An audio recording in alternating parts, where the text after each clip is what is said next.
ಮಾರ್ಪಡುವಿಕೆ ತರುವ ಪ್ರಾರ್ಥನೆ ನಿಮ್ಮಲ್ಲಿದೆಯಾ? ನಿಮ್ಮ ಪ್ರಾರ್ಥನೆ ನಿಮ್ಮ ಹೃದಯವನ್ನು ಮಾರ್ಪಡಿಸುತ್ತಾ ಇದೆಯಾ? ನಿಮ್ಮ ಆರಿ ಹೋಗಿರುವ ದೀಪವನ್ನು ಬೆಳಗಿಸುತ್ತಿದೆಯಾ? ನಿಮ್ಮ ದಿಗುಲು ಚಿಂತೆಯಿಂದ ನಿಮ್ಮನ್ನು ಬಿಡಿಸುತ್ತಾ ಇದೆಯಾ? ವಿಚಾರಕರವಾಗಿರುವ ನಿಮ್ಮ ಚಿಂತೆಯ ಮುಖದಲ್ಲಿ ಸಂತೋಷ ಹೊಂದಿಕೊಳ್ತಾ ಇದ್ದೀರಾ? ನಿಮ್ಮ ಮುಖದಲ್ಲಿ ದೇವರ ಬೆಳಕು ಪ್ರಕಾಶಿಸುತ್ತಿದೆಯಾ? ನಾನು ಸುಮ್ಮನೆ ಈ ಲೈಟಿನ ಒಂದು ಬೆಳಕಿನ ಬಗ್ಗೆ ಹೇಳ್ತಾ ಇಲ್ಲ, ಆದರೆ ಆ ಕಳೆ, ಆ ಪ್ರಕಾಶ, ಆ ಸಂತೋಷ, ಆ ಸಮಾಧಾನ, ಆ ಒಂದು ನಿರ್ಮಲತನ, ನಾವು ಪ್ರಾರ್ಥನೆ ಮಾಡಿದಾಗ ಇವೆಲ್ಲ ಕಾಣಿಸಬೇಕು ಪ್ರಿಯರೇ.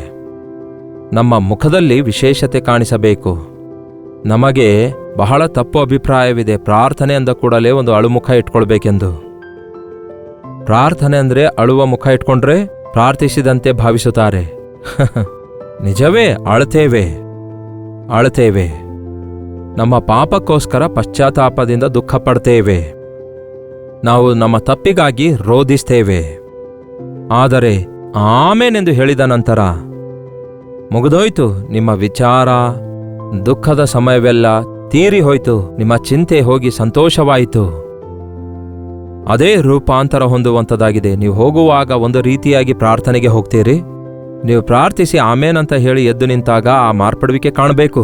ತಕ್ಷಣವೇ ಅದು ಕಾಣಿಸುತ್ತದೆ. ದೇವರ ಸ್ಪರ್ಶವು ನಿಮಗೆ ಉಂಟಾದಾಗ, ಅದೇನೋ ಸಣ್ಣಪುಟ್ಟ ಪದಗಳಿಂದ ನಾವು ಪ್ರಾರ್ಥಿಸ್ತೇವೆ, ನಮ್ಮ ಮನೆಯ ಛಾವಣಿ ಕೂಡ ದಾಟಲಾರದ ರೀತಿಯಲ್ಲಿ ಪ್ರಾರ್ಥಿಸ್ತೇವೆ. ಅದಕ್ಕಾಗಿಯೇ ನಾವು ಪ್ರಾರ್ಥನೆ ಮಾಡಿದ ನಂತರವೂ ಕೂಡ ಯಾವ ಮಾರ್ಪಡುವಿಕೆ ಇಲ್ಲದವರಾಗಿರ್ತಿದ್ದೇವೆ. ನಿಮ್ಮ ಪ್ರವರ್ತನೆಯಲ್ಲಿ ಮಾರ್ಪಡುವಿಕೆ ಬರಬೇಕು, ನಿಮ್ಮ ಮುಖವರ್ಚಸ್ನಲ್ಲಿ ಮಾರ್ಪಡುವಿಕೆ ಬರಬೇಕು, ನಿಮ್ಮ ಜೀವಿತ ಶೈಲಿಯಲ್ಲಿ ಮಾರ್ಪಡುವಿಕೆ ಬರಬೇಕು. ಪ್ರಾರ್ಥಿಸುವವರ ಪ್ರವರ್ತನೆ, ಅವರ ವಸ್ತ್ರಧಾರಣೆ, ಅವರು ಮಾಡುವ ಸಂಭಾಷಣೆ, ಅವರ ಜೀವಿತದ ಪ್ರತಿ ವಿಷಯದಲ್ಲಿ ಮಾರ್ಪಡುವಿಕೆ ಇರುತ್ತೆ. ಮಾರ್ಪಡುವಿಕೆ ತರುತ್ತೆ ಪ್ರಿಯರೇ. ಪ್ರಾರ್ಥನೆ ರಿನ್ಯೂ ಮಾಡುತ್ತೆ, ನಮಗೆ ನೂತನ ಪಡಿಸುತ್ತೆ. ಯೆಹೋವನಿಗಾಗಿ ಕಾದು ಎದುರು ನೋಡುವವರು ನೂತನ ಬಲ ಹೊಂದುತ್ತಾರೆ. ಆ ಹೊಸತನ ನಿಮ್ಮೊಳಗೆ ಕಾಣಬೇಕು.